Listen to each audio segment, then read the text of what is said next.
अस्सलाम वालेकुम अजीज़ तलबा और तालिबात। ये अधूरा मौजू है हमें शायरी की हकीकत, जो कि आपकी किताब में है ये मजमून, और यही मौलाना शिबली नुमानी ने लिखा है। ये कुछ अल्फाज हैं इंकिशाफात, मतलब है इंकिशाफ का ये जमा है इंकिशाफात, और इसका मतलब है खुलना, जाहिर होना। नतिक का मतलब है गुफ्तगू, बातचीत, आवाज़। आर्जा की जमा दुख, दर्द, तकलीफ, बीमारी। नसीम सहर, सुबह की हवा। नवाह, नवाह का मतलब है मातम करना। बच्चों, मैं आपको शायरी की हकीकत पढ़ा रही हूँ, और ये शिबली नुमानी ने लिखा है शायरों के बारे में और शायरी के बारे में।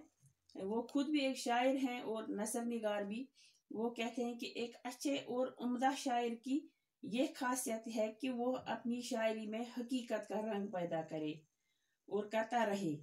शायरी और खताबत ये दो अलग अलग चीज़ें हैं। खताबत का मतलब है खिताब करना, यानी तकरीर करना, और शायरी अलग चीज़ है।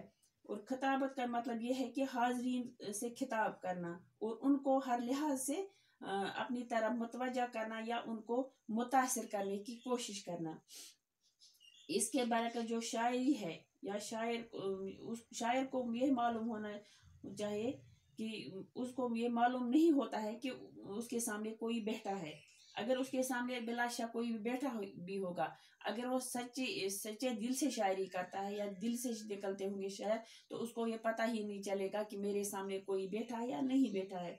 क्योंकि वो शायरी जज्बात से करता है, और जज्बात से, उसके दिल से वो शायर, जो उसके दिल के जज्बात होते हैं, तो वही उसके जज्बात और एहसासात उमड़ कर बाहर आते हैं, और उसके उस जज्बात उसकी शायरी जरिए बाहर जो आते हैं, बिलाशुबा बेशक अगर वो शायर औरों के सामने भी पढ़े जाए तो उनका तवज्जो सिर्फ शायर की तरफ होना चाहिए, या अगर वो शायर ऐसे हों तो वो खुद ब खुद ही शायर की तरफ मुतवज्जा हो जाएंगे।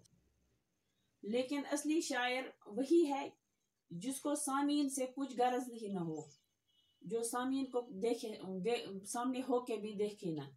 लेकिन जो लोग ऐसे ही शायर बन जाते हैं, उनको भी चाहिए कि कुछ ऐसा हो, कुछ ऐसा करे जिससे सामीन मुतासिर हो, जिनको लगे कि ये जज्बाती शायरी है, ये दिल से निकली हुई शायरी है। जिस तरह एक एक्टर काम करता है, एक एक्टिंग करता है, उसको मालूम होता है इस मेरी एक्टिंग को कोई देखता है, इसको सामीन देखते हैं, उसको लोग अकस करते हैं, उसको लोग पसंद करते हैं।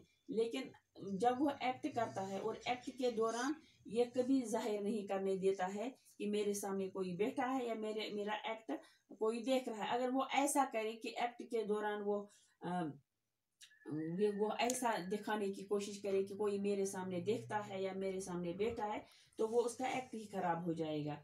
अगर शायर अपने आप को छोड़कर दूसरों के लिए शायर कहें, कुछ ऐसा भी होता है कि लोग दूसरों को खुश करने के लिए उनके सामने उनकी तारीफ में शायर कहते हैं, तो उनको पसंद नहीं किया जाता है, फिर तो वो शायर नहीं है बल्कि खतीब कहलाएंगे, क्योंकि वो खिताब की तरह शायरी को पेश करते हैं, यानी कि जैसे तकरीर करते हैं, और जो अंदरूनी एहसासात को उबारे वो शायर कहलाता है। लेकिन इसके बरअक्स एक खतीब दूसरों के जज्बात को उबारता है, दूसरों की को मुतासिर करने की कोशिश करता है। इसके बरअक्स शायर अंदरूनी जज्बात को उबारने की कोशिश करता है। तो आज का लेसन यहाँ पर ही ख़त्म होता है। बाकी वसलाम।